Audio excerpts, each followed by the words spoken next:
유출된 중국 내부 문서에 따르면 중국 공산당이 현지 무역협회를 통해 다른 국가에 침투하려 합니다. 호주의 한 협회는 중국 공산당과 호주 지방정부 사이에서 중요한 가교 역할을 하고 있었습니다.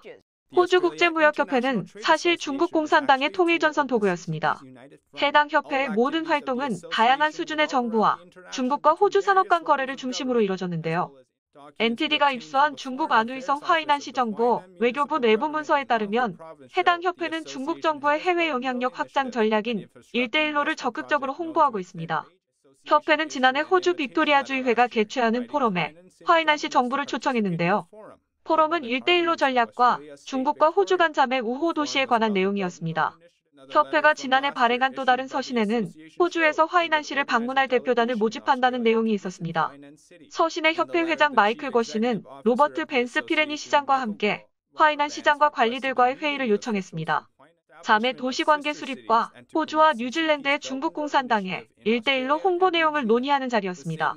같은 달 빅토리아주 지방정부와 중국 공산정권은 1대1로 협정에 서명했습니다. 올해 6월 스캇 모리슨 호주 총리는 호주 국익을 침해한 빅토리아를 비난했습니다. 중국계 호주학자 장 샤오강은 중국은 모든 수준의 호주 관리들을 부패시키기 위해 다양한 뇌물 수수 방식을 이용하고 있다고 말했습니다.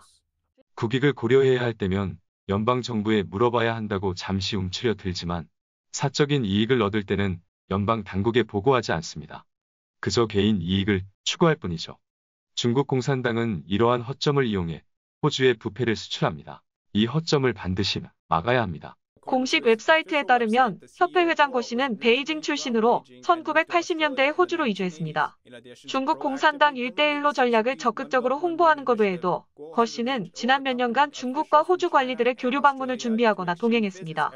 100곳 이상의 자매도시 협약을 맺은 중국과 호주. 협회는 도시의 숨곳이 체결하도록 도왔다고 밝혔습니다. 겉으로는 문화 및 경제 문제를 다루는 듯한 자매도시. 중국 공산당은 이를 이용해 영향력을 확장하거나 다른 국가를 감시합니다. 마이클 고의 행동은 사실 중국 공산당의 전형적인 통일전선 전략의 행동입니다. 사실 중국 평화통일진흥위원회의 평판은 이미 매우 나쁩니다. 따라서 중국 공산당은 무역협회 형태로 통일전선을 진행하려 하는 겁니다. 더 중요한 도구로 평가되는 거죠. 자매도시 협약에 숨겨진 거래가 많습니다. 미국 시사평론가 정하오창은 모든 국가, 특히 큰 서방 국가에 유사한 기관이 있다고 지적합니다. 이런 기관들을 식별하는 건 어렵지 않습니다. 하나는 그 배경을 확인하는 것이고 다른 하나는 자금 출처를 확인하는 겁니다. 특정 사업을 운영하지 않고 자금 출처가 불분명하다면 중국 공산당 기관으로 볼 수 있습니다. 호주 국제무역협회는 중국 공산당과의 관계 때문에 12년 전 호주 하워드 정부 시절 블랙리스트에 올랐습니다. 협회 임원이었던 전 남호주 교육감 피터 마겔은 2005년 협회를 고소하고 호주 당국의 중국 공산당과의 관계를 경고했습니다. NTD 뉴스 왕지치 기자였습니다.